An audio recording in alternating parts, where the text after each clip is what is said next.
Lors du Conseil des ministres du 17 janvier 2025, le président de la République, Denis Sassou Nguesso, a fermement rappelé aux membres du gouvernement l'urgence de mettre en œuvre les projets prioritaires évoqués lors des discours du 28 novembre et 31 décembre 2024.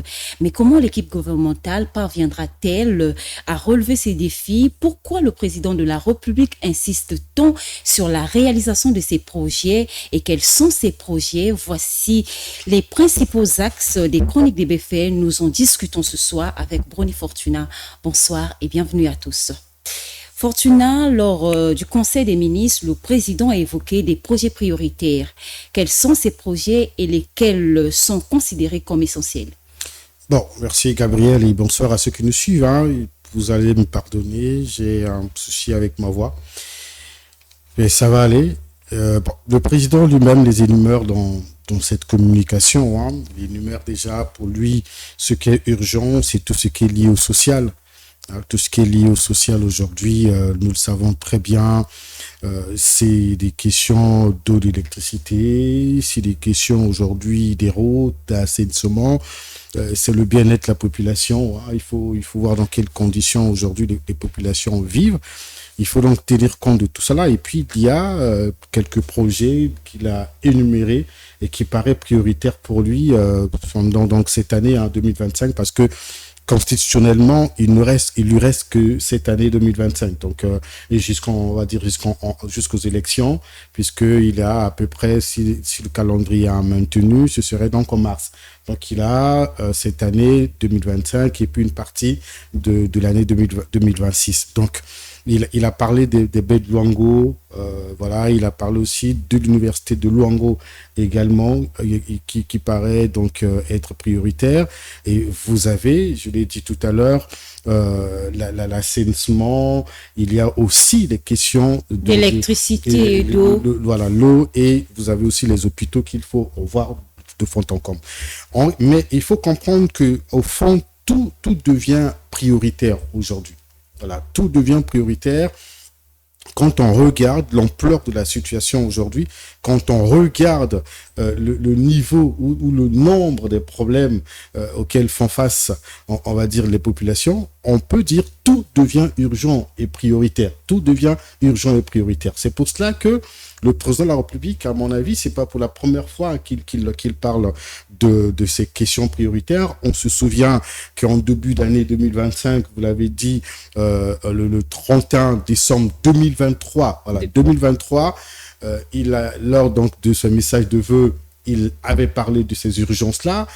On se souvient quand on démarre l'année 2024, à peu près en janvier et février, il y a eu plusieurs conseils de ministres qui se sont succédés pour voir qu'est-ce qu'il fallait faire réellement sur la base des orientations et des instructions du président de la République.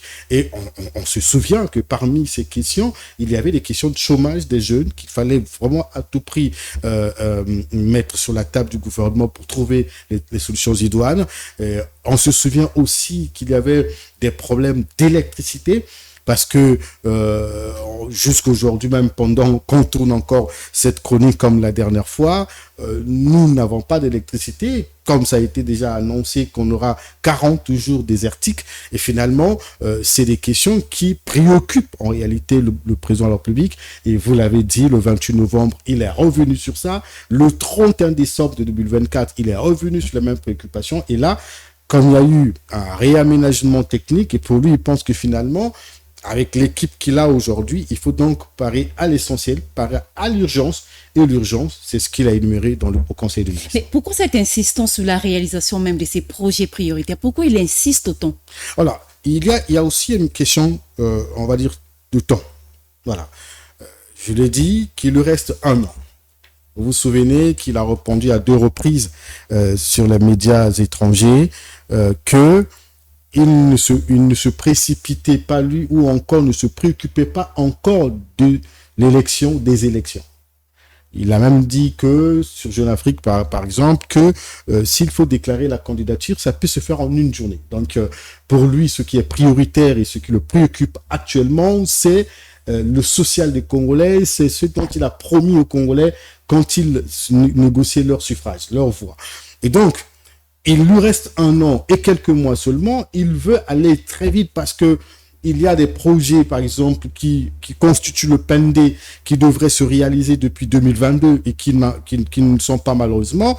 Et pour lui, c'est presque un échec, c'est décevant, c'est énervant de le constater. Et c'est pour cela qu'il pense qu'il y a en 1 an, on peut faire quelque chose, ce qu'on n'a pas pu faire, puisqu'on ne peut pas tout faire aussi, mais il faut donc parer à l'essentiel, et c'est pour cela qu'il insiste. Il insiste parce qu'il tient compte du temps, parce qu'on n'a plus assez de temps, il faut aller très vite, et il met l'accent donc sur ce qu'il faut faire exactement, et il y a aussi le fait aujourd'hui qu'il a un nouveau Premier ministre qu'il a un nouveau ministre des Finances, voilà. Il se dit, maintenant qu'on a un nouveau ministre des Finances, qu'on a aujourd'hui un autre ministère qui s'occupe plus ou moins de l'assainissement, qui s'occupe de l'entretien routier et du développement local.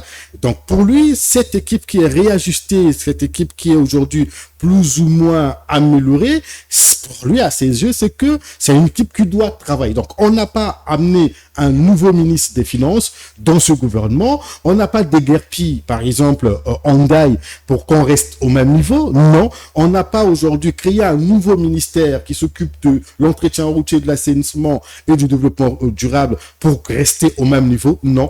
Vous l'avez voulu, nous l'avons fait, mais il faut qu'on avance le plus tôt possible. Donc, il est dans cette posture. Il est aussi dans la posture, il a dit, le moment viendra, il rendra compte à la population. Alors, de quoi parlera-t-il à la population si tout ce qu'il a promis donc en 2021 n'est pas réalisé? Qu'est-ce qu'il va dire? Le bilan sera fait sur quoi? Voilà pourquoi il veut donc, avec le peu qu'ils ont déjà obtenu sur les réformes, puisqu'ils ont beaucoup plus travaillé sur les réformes, et il veut aussi avoir des résultats concrets et sur ce qu'il a parlé, ce qu'il a énuméré. Donc le baie de Luango, vous savez que le baie de Luango, c'est un projet de 2021, de 2001 sous la ministre Mambou Emeniali.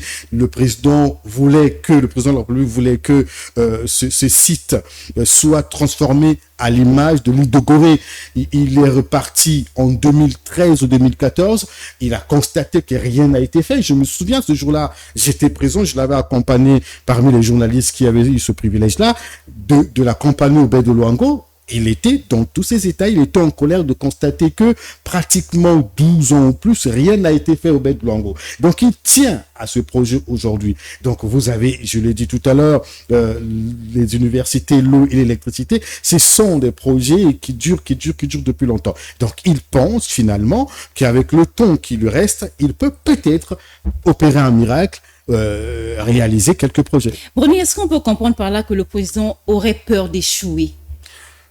Peur de chouer à son niveau de responsabilité, il ne peut pas avoir peur de chouer. À mon avis, il se soucie plutôt de la population. Je pense qu'il est face à un défi. Il est face, on va dire, à sa population à qui il a promis tout ce qu'il a promis. Et donc finalement, c'est un chef qui se dit, mais moi, je leur ai promis de faire ça, et si je ne le réalise pas, que dirais-je à cette population? Donc ce n'est pas la peur ou la crainte d'échouer, mais c'est plutôt la crainte peut-être ou le souci de ne pas être à la hauteur de ses promesses. Finalement, qu'est-ce qu'il va dire? Il sera traité comment si demain il repart, par exemple, demander à nouveau le suffrage de ces populations? Donc je crois que ce qui le préoccupe, c'est le fait qu'il est face à cette population qui l'a porté à ce niveau où il se trouve aujourd'hui, face à ces hommes et des femmes qui lui ont après donné ce pouvoir-là. Et finalement, si au retour, il n'y a pas un retour d'ascenseur, si au retour, il n'a pas apporté les solutions aux problèmes que nous connaissons depuis plusieurs années, et ce serait quand même pas digne pour un chef d'État, surtout pour lui qui, pendant longtemps, pendant plusieurs années, obtient toujours le soutien de cette population. La question de la mobilisation des ressources financières a été aussi évoquée lors de ce Conseil de ministres. Quelle stratégie le gouvernement congolais doit-il mettre en place pour atteindre cet objectif? Vous savez, il y a quand même plusieurs mécanismes aujourd'hui. Quand on regarde ce qui se fait au niveau du gouvernement, hein, vous avez un groupe de travail qu'ils avaient mis en place, hein, ce fameux comité de collecte de fonds, si on va, de levée de fonds, de collecte de fonds, je crois que c'est ça. Et vous avez aujourd'hui aussi ce chemin, on va dire, de transfert d'argent vers le trésor. Cette fameuse question de cultistes ou de cultes et de GUP. Vous avez aussi la lutte contre la corruption. On parle de la transparence aujourd'hui. Donc, les mécanismes, c'est aujourd'hui de digitaliser, comme le président l'a dit lui-même, tous les services, on va dire tout le réseau de la régie financière. Et il faut que ce réseau soit digitalisé pour qu'il ait beaucoup plus de transparence. Il faut sécuriser donc cet argent. Il faut lutter contre la corruption pour que l'argent ne se retrouve plus dans les poches des individus, pour que l'argent ne soit plus détourné. Il faut restaurer l'autorité de l'État. Donc, il y a plus ou moins ces mécanismes qui sont mis en place. Donc, on parle aujourd'hui de la transparence, de la lutte contre la corruption, de la digitalisation, de la centralisation des recettes. Et vous avez également, je le disais tout à l'heure, trouver les hommes qui sont capables aujourd'hui de répondre à ces attentes-là. Parce que si ceux qui sont confiés à cette tâche-là ne font pas bien leur travail, s'ils ne sont pas des hommes honnêtes, ce serait difficile donc de réussir cette mission de centraliser les recettes, parce que pour réussir tout ce que le président demande, pour qu'on arrive à finaliser par exemple des travaux, même si on apprend que c'est pas financé par l'État congolais, l'université de Lango, c'est pas financé entièrement par l'État congolais. Mais pour réaliser ces projets, pour aujourd'hui régler le problème d'électricité et d'eau, il faut suffisamment d'argent. Nous savons que le pays s'est endetté à un niveau où il était presque asphyxié. Donc le Congo est vraiment engouffré dans les dettes. Est-ce qu'il faut continuer encore à s'endetter pour financer le projet? Ce serait plus bon. Et donc il faut trouver l'argent à l'interne, trouver l'argent au niveau des douanes, trouver l'argent au niveau des impôts, mais cela passe par la transparence, cela passe par la lutte contre la corruption, cela passe par la digitalisation, cela passe par la centralisation des recettes pour éviter que ces recettes-là soient éparpillées. Voilà, et mettre les recettes pour un seul objectif, réaliser ces projets et remettre réellement le Congo sur les rails du développement. Merci Brony. Lors de ce Conseil des ministres, le président de la République a également exprimé son mécontentement face à la lenteur administrative. En quoi cela impacte-t-elle le rendement du travail au sein des institutions? Oui, je peux vous rappeler, hein, je crois qu'en 2009, il est revenu suffisamment. Je crois que c'était aussi le discours devant le Parlement réuni au Congrès, si je ne me trompe pas. Mais bien après aussi, il a souvent insisté sur la lenteur administrative. Il a souvent insisté aussi sur les antivaleurs dans les administrations. La lenteur administrative, c'est quoi? Vous avez un dossier, par exemple, à traiter au niveau d'une administration quelconque, au lieu, par exemple, que le dossier soit traité en 24 heures, mais cela traîne pendant des semaines et voire des mois. Et on est vraiment dans ce cadre-là. Vous pouvez avoir aujourd'hui un investisseur qui arrive au Congo et qui veut créer son entreprise le même jour, qui veut s'installer le même jour, et quand il arrive, le dossier traîne. Donc, vous avez de tas de problèmes comme ça où les dossiers ne sont pas traités à temps, vous avez des projets qui ne se réalisent pas à temps comme il le faut, et cela bloque forcément le fonctionnement de l'État et empêche que les projets soient réalisés. Et ça, c'est un constat qui se passe et qui est fait dans toutes les administrations, on va dire, publiques.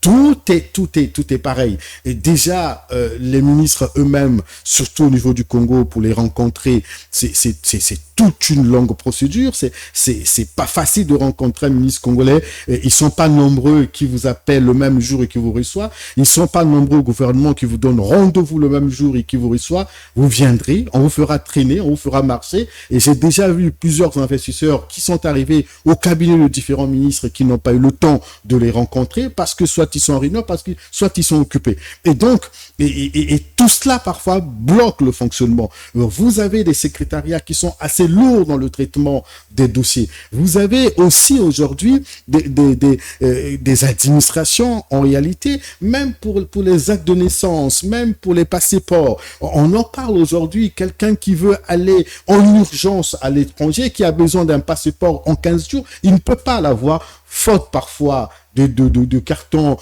qui ne soient pas disponibles, et c'est aussi la lenteur administrative. Donc vous avez toutes ces questions-là qui bloquent le fonctionnement. Or, au XXIe siècle où nous sommes, cela ne devrait plus se passer comme ça.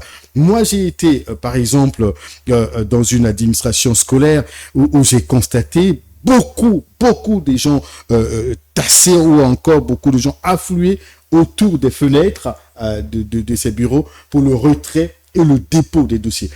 Vous allez à la fonction publique, vous constaterez que dans leur bureau, il y a des tas de documents qui sont entassés, alors qu'en XXIe siècle, tout devrait se faire à la ligne. Moi, si j'ai besoin de déposer mon dossier, je le fais en ligne.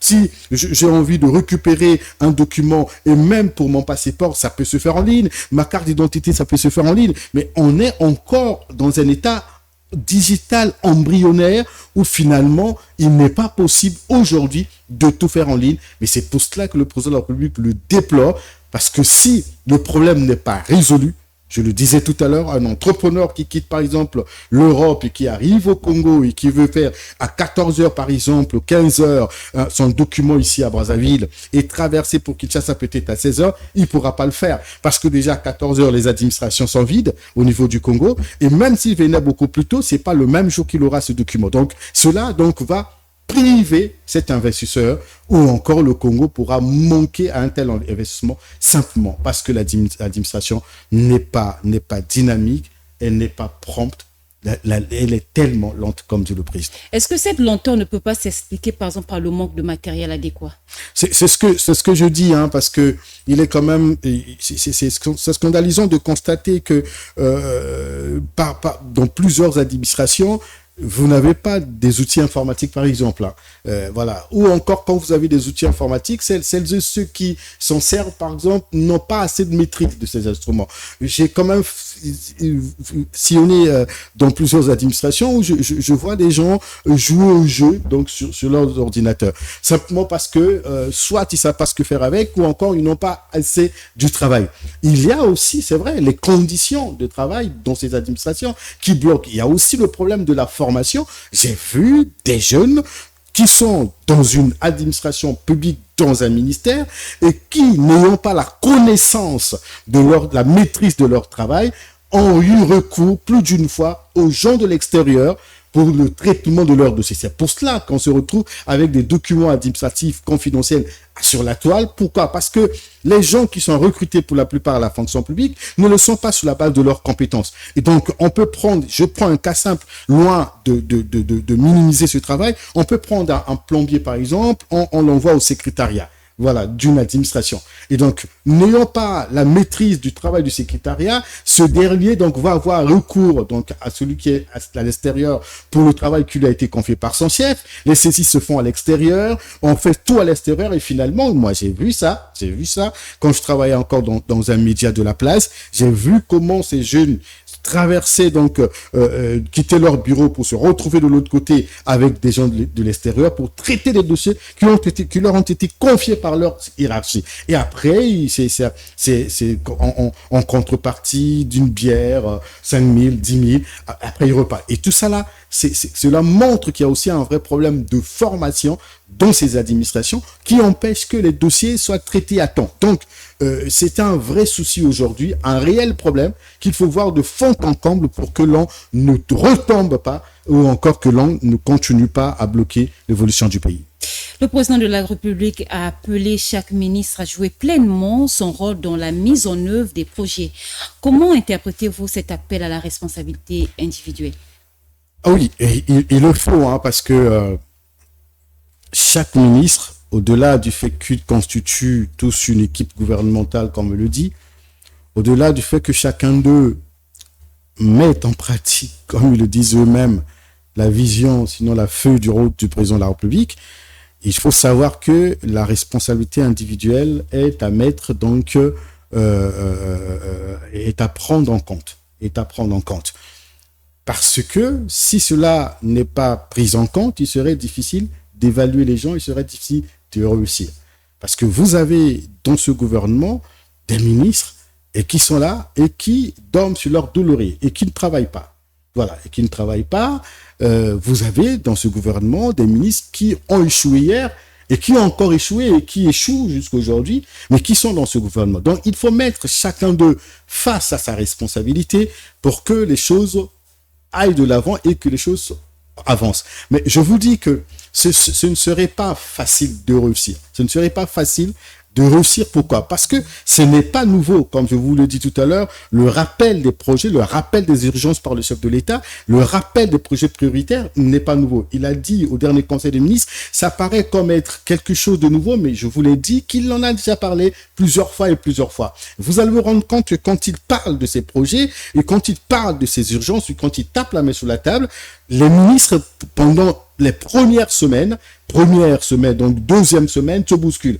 Ils vont accorder les interviews à la presse pour ressasser ce que le président a dit. Vous allez vous constater qu'ils vont se bousculer à gauche et à droite, organiser certaines missions sur le terrain, certaines visites pendant quelques semaines. Et après, tout s'estompe et tout s'arrête. Ils reprennent leur fonctionnement quotidien, leurs activités de tous les jours, les audiences. Et quand vous regardez le fond de ces audiences-là, vous allez vous rendre compte que tel ministre a reçu tel diplomate, et quand vous écoutez, vous suivez le contenu de ces audiences-là, il n'y a rien à voir avec les priorités du gouvernement. Et parfois, vous posez la question, mais pourquoi avoir reçu tel diplomate pour parler d'autre chose, alors que l'urgence, l'urgence, c'est sur autre chose. Donc, c'est ça le vrai problème. Donc, quand on parle des hommes, ce n'est pas aussi nouveau, puisque vous vous souvenez que le président, dans l'un de ses discours, il avait même parlé de l'évaluation trimestrielle, si je ne me trompe pas, d'un ministre. Il fallait donc évaluer ces ministres sur leur performance. Nous n'avons pas jusqu'à aujourd'hui les résultats sur l'évaluation de ces ministres-là. Sous donc Colunet 2, nous n'avons pas, peut-être ça reste confidentiel, mais tout ce qu'on sait jusqu'à aujourd'hui, c'est que les ministres là sont restés les mêmes. Donc il serait difficile de réussir dans le contexte actuel avec des gens qui ont échoué hier et qui continuent d'échouer. Je ne pense pas que la présence de Christian Yoka viendra booster l'équipe gouvernementale. Je ne pense pas que le nouveau ministère qui a été créé de l'assainissement, de l'entretien routier, du développement local va réellement booster les choses. Le problème n'est pas à ce niveau. Le problème, c'est qu'il faut passer aux sanctions sévères. Peut-être que nous allons vivre à un spectacle de remaniement technique pendant toute cette année. L'éviction de certains ministres. Voilà, c'est-à-dire que peut-être qu'on va aller sur cette base-là où finalement le président, comme il tient à ce que les choses fonctionnent bien, ça veut dire toute cette année, après chaque évaluation, un ministre qui n'a pas réellement, puisqu'il s'attend aux résultats palpable, ça veut dire quoi quand on parle des résultats palpables? Ça veut dire qu'aujourd'hui, si on veut aménager la route qui part de Kombo Mukondo, il faut que l'on constate après les travaux que finalement il y a plus des nids d'eau, il y a comme des nids de poules, pardon, il y a plus donc des trous béants et il y a l'électricité. Si par exemple aujourd'hui on parle des résultats sur la construction de l'université de Luango, on veut que peut-être à la fin de cette année que cette université soit totalement construite, que ça soit ouvert aux étudiants. On parle aujourd'hui des baies de Luango. Les résultats, c'est que à la fin de cette année, peut-être que réellement les baies de Luango soient transformées en l'île de Gorée. Donc, les résultats, il tient aux résultats palpables. Donc, ce ne sont pas des résultats sur la base des discours que nous avons fait ou nous allons faire. Donc, on s'attend à ce que les choses soient réalisées sur la base, on va dire, soit palpable. Donc, les résultats. Donc, à cette allure-là, s'il n'y a pas de sanctions, puisque ce n'est pas pour la première fois que le président rappelle ses ministres à l'ordre, on en entend parler, qu'il s'est fâché lors d'un conseil des ministres quelconque, qu'il a indexé tel ministre, qu'il était en colère, que le président n'a pas aimé telle chose. Je vous parlais des baies de Luango depuis 2001, mais jusqu'à aujourd'hui, rien n'est fait. Ça veut dire qu'il faut aller sur la base des sanctions. Les ministres, peut-être après chaque mois, il faut évaluer le résultat des ministres. Il faut évaluer si vous constatez que rien ne marche, voilà, il faut donc déguerpir ces ministres, les éjecter. Et si vous constatez qu'il y a un DG qui n'a pas travaillé pendant 1, 2, 3 mois, donc depuis le début de cette année, vous les sanctionnez. Et ceux qui détournent, vous les mettez face à la justice. Et donc, il y a tout ce problème-là qu'il faut voir de fond en comble. Sinon, appeler les ministres au résultat, par exemple, à s'impliquer individuellement, oui, c'est très bien que chacun soit face à sa responsabilité. L'on ne dira plus que c'est toujours le Premier ministre qui est le problème, comme on entend toujours parler, qu'il n'arrive pas, par exemple, à coordonner son équipe. Que l'on dise finalement que moi, tel ministre, je suis face à ma responsabilité. Je suis devant un fait accompli, il faut que je travaille. J'ai un budget, il faut que je travaille. On m'a confié telle mission pendant cette année. Il faut qu'à la fin de cette année, si c'est un projet qui dure sur 1 an, que l'on constate qu'il y a véritablement les résultats. Sinon, par exemple, on a parlé de la digitalisation de l'administration. Donc, on suppose qu'à la fin de cette année, nous n'aurons plus de problème pour, par exemple, des passeports. Nous n'aurons plus de problème pour demander les actes de naissance de nos enfants. Nous n'aurons plus de problème, par exemple, pour aller payer des taxes. Nous n'aurons plus de problème, par exemple, pour aller rencontrer un médecin. Donc, on peut prendre un rendez-vous à distance, en ligne, sans pourtant se déplacer comme cela se fait ailleurs. On suppose que ce serait ça, parce que se targuer aujourd'hui d'être un pays 5G à travers MTN, que finalement on a installé les réseaux téléphoniques un peu partout dans le pays, c'est très bien. Mais la digitalisation aujourd'hui, quand vous allez sur les autres, mais c'est très loin de ce que nous pensons être la digitalisation aujourd'hui. Ailleurs, vous allez, par exemple, dans une gare, vous n'allez pas rencontrer quelqu'un pour payer votre billet. Vous faites tout avec votre robot. Vous allez dans un restaurant, vous ne rencontrez pas quelqu'un, vous faites tout avec un robot. Donc aujourd'hui, nous sommes encore très loin de ces résultats, mais on espère qu'en 1 an, le miracle sera fait pour que ce que le président exige ou demande, réclame à son gouvernement, soit fait. Sinon, ça sera un peu compliqué. Les projets prioritaires, Brony, sont connus, mais qu'en est-il des problèmes des jeunes? Voilà, là encore, je pense que on suppose que tout ce qui se fait ou tout ce qui paraît prioritaire pour le gouvernement concerne les jeunes.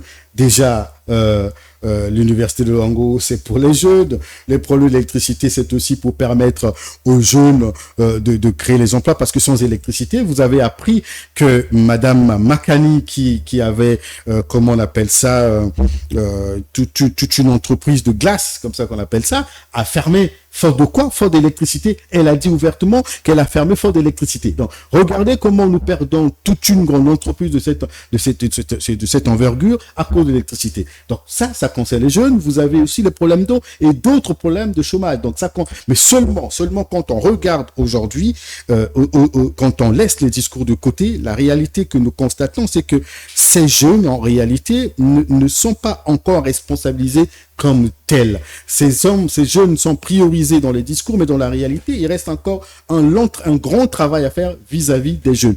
Vous allez vous rendre compte qu'il y a plusieurs parmi eux aujourd'hui qui ont terminé à l'école, qui sont dans les partis politiques, qui militent depuis longtemps, par exemple au PCT qui est au pouvoir et ailleurs. Vous avez des jeunes diplomates qui sont au sein de ce ministère ou qui ont terminé à l'école, mais qui ne sont pas utilisés jusqu'aujourd'hui. Alors que on a besoin aujourd'hui, après quelques ambassades que nous avons encore créées récemment, on a besoin que la diplomatie congolaise se rajeunisse un peu en termes de ressources humaines. Ces jeunes ne sont pas aujourd'hui utilisés. Pour la plupart, vous parlez des jeunes, voilà, lesquels par exemple, Brony? Non, mais je n'ai pas envie. Vous n'avez pas le profil de ces jeunes? Je n'ai pas envie de citer aujourd'hui ces jeunes nommément. Je n'ai pas envie de citer nommément ces jeunes, mais tout ce que je sais, je côtoie les jeunes au quotidien, je discute avec les jeunes, je connais plusieurs jeunes qui sont au sein du Parti congolais du travail, qui ont des profils de diplomates, qui ont été formés pour ça. Je connais plusieurs jeunes qui sont des enseignants, donc qui ont été à la formation en tant qu'enseignants. Je connais plusieurs au Congo, à Brazzaville, et qui aujourd'hui même ont tenté dans l'entrepreneuriat, n'ont pas pu parce que faute de subventions, faute d'appui. Alors, ces jeunes-là, c'est des jeunes-là qui devraient être responsabilisés, sinon accompagnés. Si on parle des jeunes, il y a quand même une partie de ces jeunes, que ce soit dans le domaine politique, dans le domaine entrepreneurial ou encore d'autres secteurs, nous avons quand même des têtes d'affiche, nous avons quand même des milliers de jeunes Congolais qui sont prêts à être responsabilisés, qui sont prêts, qui cherchent de l'appui financier, qui cherchent de l'accompagnement. Mais vous allez vous rendre compte que depuis qu'on parle de l'année de la jeunesse, depuis qu'on parle aujourd'hui du transfert même générationnel, ces jeunes sont encore là. Ces jeunes sont encore là et continuent malheureusement de se constituer en bétail des hommes politiques. Donc je pense que l'urgence telle que le président le veut va réellement, si tout est fait, peut-être qu'à la fin de l'année, nous allons constater quand même une amélioration sur la prise en charge des jeunes, sur l'accompagnement des jeunes, sur la formation des jeunes, et peut-être qu'à la fin de cette année, nous aurons un bon résultat en ce qui concerne l'intégration des jeunes. Merci Bruni d'être passé. Merci Gabriel. 2025 s'annonce comme une année décisive pour l'équipe gouvernementale. Sera-t-elle à la hauteur des attentes des Congolais et des instructions du président de la République? Le temps nous le dira. Merci à vous et portez-vous bien.